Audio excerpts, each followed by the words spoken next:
శ్రీమాత్రే నమ. జై గురు దత్తాత్రేయ నమ. ఈ వీడియోలో మనం కుంభరాశి వారికి 2025 సంవత్సరం ఏప్రిల్ నెల మాస ఫలితాలు పరిశీలిద్దాం. మరి కుంభరాశి వారికి చాలా వరకు వారికి కొత్త జీవితం ప్రారంభించడానికి, అలాగే గతంలో చేసినటువంటి తప్పుల నుంచి బయటపడడానికి మళ్ళా ఒక అవకాశం భగవంతుడు కల్పించినట్టు, ఇక్కడ నుంచి మీరు వేసే ప్రతి అడుగు జాగ్రత్తగా వేయడం వల్ల తిరిగి మళ్ళా మీ పూర్వ వైభవాన్ని పొందడానికి అవకాశం ఉంటుంది. ఇప్పుడు కుటుంబ స్థానంలో, ధనస్థానంలో ఒక 5 గ్రహాలు ప్రవేశించాయి. అందులో కుంభరాశికి అధిపతులైనటువంటి శని రాహులు కలియడం అన్నది చాలా వరకు విడిపోయినటువంటి దూరమైనటువంటి మీ కుటుంబ సభ్యుల్ని తిరిగి కలుసుకుంటారు. అలాగే గతంలో పోగొట్టుకున్నటువంటి పదవి, ఉద్యోగం, ప్రేమ ఏదైనా అవ్వచ్చు, అది తిరిగి మీరు సంపాదించుకుంటారు.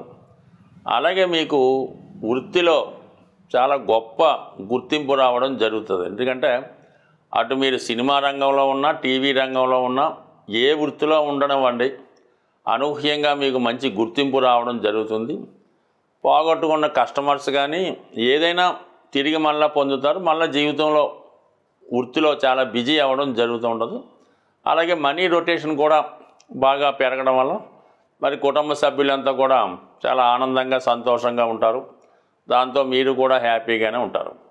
ఇంపార్టెంట్గా ఏంటంటే మరి శుక్రుడు, ఈ రాశికి యోగకారకుడైనటువంటి శుక్రుడు ధనస్థాన సంచారం వల్ల మరి గతంలో మీ కుటుంబం నుంచి దూరం అయినటువంటి ఒక స్త్రీ, అంటే మీ కూతురో, కోడలో, తల్లిలో, చెల్లెలో, తిరిగి వాళ్ళు ఎక్కడో కొన్నాళ్ళు బాగా ధనం సంపాదించి మీ కుటుంబ సమస్యల్ని పరిష్కరించడానికి తిరిగి మీ కుటుంబంలో ప్రవేశించి ఏదైనా ఒక శుభకార్యం కానీ, ఒక పుణ్య కార్యక్రమం కానీ జరిపిస్తారు.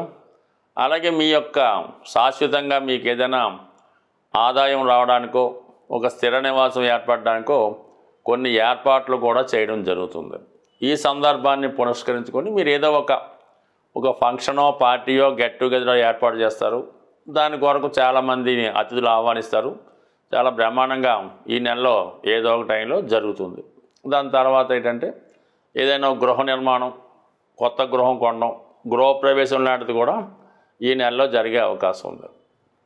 ఇక విద్యార్థులు ఇంపార్టెంట్గా ఎవరైతే కొంతకాలంగా విద్యలో వెనకబడి ఉండడం కానీ, కొన్ని బ్యాక్లాగ్స్ ఏమైనా ఉంటే అవన్నీ పూర్తి చేసుకొని మళ్ళీ కొత్తగా మీరు ఏదైనా ఒక కాలేజీలో ఇంటర్మీడియట్, డిగ్రీయో మళ్ళీ ప్రవేశించి మళ్ళీ కొత్తగా మీరు ప్రారంభించడం వల్ల గతం అంతా మర్చిపోయి మళ్ళీ జీవితంలో సెటిల్ అవ్వడానికి ఇది ఒక కొత్త అవకాశం.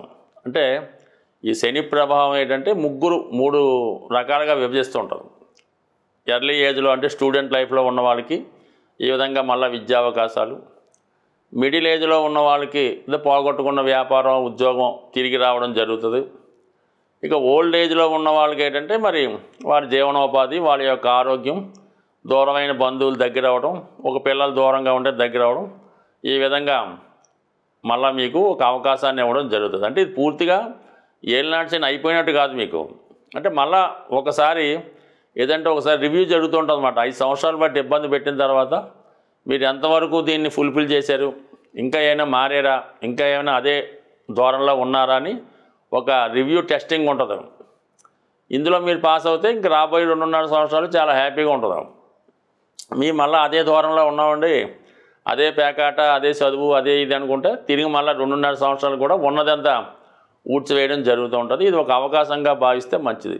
దాని గ్రహాలన్నీ కూడా అనుకూలంగా మారాయి. ఇక కుజుడు 6వ స్థానంలో ఉండడం వల్ల మీ మీద ఏమైనా పోలీస్ కేసులు కానీ, ఏవైనా పోలీస్ స్టేషన్లో ఇబ్బందులు, కోర్టు కేసులు, ఆస్తి తగాదాలు, చెక్ రిటర్న్లు, ఈ రుణ సమస్యలు లాంటి కేసులు ఏమైనా ఉంటే అవి మీకు అనుకూలంగా రావడం జరుగుతుంది. అవన్నీ మాఫీ అయిపోతాయి. అంటే కోర్టుల భయం, కేసుల భయం ఉండదు. శిక్షలు లాంటివి ఏమైనా ఉంటే అవన్నీ రద్దు అవుతాయి. అందువల్ల ఇవన్నీ మీరు జాగ్రత్తగా సరి చేసుకొని కొత్తగా మీ జీవనోపాధి ప్రారంభించుకోవచ్చు. మరి ఇంకొంతమందికి ఏంటంటే ఏదైనా కుటుంబాన్ని విడిచి వేరే ప్రాంతంలో ఏదైనా ఒక అవకాశం రావడం జరుగుతుంది. అక్కడ జీవనోపాధి సాగించుకుంటూ ఇక్కడ వీళ్ళని చూసుకుంటూ జాగ్రత్తగా మొత్తం మీద ఒక ప్రశాంతమైనటువంటి కొత్త జీవితం ప్రారంభానికి అవకాశం ఉన్నది. సో ఏదైనా పాత సమస్యల నుంచి బయటపడతారు. ఇక్కడ నుంచి జాగ్రత్తగా ఉంటే మళ్ళా తిరిగి కొత్త లైఫ్లో పూర్వ వైభవాన్ని పొందడం జరుగుతుంది. సాధారణంగా గ్రహాలచే పీడించబడుతున్నవారు, ఇబ్బంది పడుతున్నవారు ఆ గ్రహాలకు పరిహారం చేసుకోవడం వల్ల సులభంగా ఆ సమస్య నుంచి బయటపడవచ్చు. అంటే ఇప్పుడు ఈ నెలలో శనిగ్రహం మారుతూ బుధగ్రహంతో కలియడం వల్ల ఈ వ్యాపార వర్గంలో ఉన్న వాళ్ళకి చాలా వరకు వ్యాపారం మందగిస్తుంది. విద్యార్థులు ఎంత చదివినా కూడా చదివింది జ్ఞాపకం రాక పరీక్షల్లో రాయలేకపోతుంటారు. అలాగే చాలా వరకు సరైన నిర్ణయాలు తీసుకోలేకపోవడం వల్ల చాలా వ్యవహారాల్లో నష్టపోవడం జరుగుతూ ఉంటుంది. ఆ కారణం వల్ల బుధుని యొక్క అనుగ్రహం కోసం చాలా సులభం మాట. బుధుడు తొందరగా అనుగ్రహించే గ్రహం. ఇది విద్యార్థులు లాంటి వాళ్ళు వినాయకుణ్ణి బుధవారం రోజు గరికతో అర్చించి వినాయకుడికి సంబంధించినటువంటి 12 నామాలు, 108 నామాలు, సంకటనాశన గణేష్ స్తోత్రం చదువుకుంటే సింపుల్గా అయిపోతుంది. మరి పరీక్షకాలు వెళ్ళేటప్పుడు అయితే ఏం చేస్తారంటే మీరు వినాయకుడికి గరికతో పూజిస్తారు కదా, అది ఇంట్లో అయినా దేవాలయంలో అయినా ఆ గరికను కొద్దిగా మీ హాల్ టికెట్లోనో మీ పాకెట్లోనో పెట్టుకుంటే చాలా వరకు విజయం లభిస్తుంది. ఇక వ్యాపార సంస్థల్లో ఉన్నవాళ్ళు ఏం చేయాలంటే గణపతిని ప్రతినిత్యం పూజిస్తూ, అలాగే వీలున్నవారు అవకాశం ఉన్నవారు విష్ణు సహస్రనామం లేదా గోవింద నామాలు చదువుతూ ఉండాలి. లేదంటే మీ షాపులో క్యాసెట్ రూపంలో వేస్తూ ఉంటే చాలా వరకు పనిచేస్తుంది. మీరు అటు వ్యాపారస్తులు, ఆర్థిక సమస్యలతో ఉన్నవాళ్ళు బుధవారం రోజు విఘ్నేశ్వరుడి ఆలయంలో అటుకులు ఉంటాయి కదా, కొద్ది గట్టి అటుకులు లాంటివి 1 కిలో తీసుకోవడం, బెల్లం గుండగా చేసి 1 కిలో అందులో కలిపి మరి పిల్లలు పంచిపెట్టే ప్రసాదంలాగా వినాయకుడికి నైవేద్యంగా పెట్టి వచ్చిన భక్తులకి పంచిపెట్టడం వల్ల కేవలం మీరు ఒక 3 వారాలు చేసి చూడండి, అద్భుతంగా మీకు ఉన్నటువంటి మొత్తం సమస్యలు ఆర్థిక పరమైనవి పరిష్కారం అవడం జరుగుతూ ఉంటుంది. సో ఇది ఈ విధంగా ఈ బుధగ్రహ అనుగ్రహం కోసం ఈ విధంగా చేయొచ్చు. కామన్గా బుధ అనుగ్రహం ఉంటే విష్ణుమూర్తి, లక్ష్మీ అనుగ్రహం కూడా లభిస్తూ ఉంటుంది. అయితే రాహుగ్రహం ఇప్పుడున్నటువంటి శుక్ర, బుధ, రవి, శని గ్రహాలను కబళించి వేయడం వల్ల ముందు రాహుని సంతృప్తి పరచాలంటే మీరు అమ్మవారిని గట్టిగా పట్టుకోవాల్సి ఉంటుంది.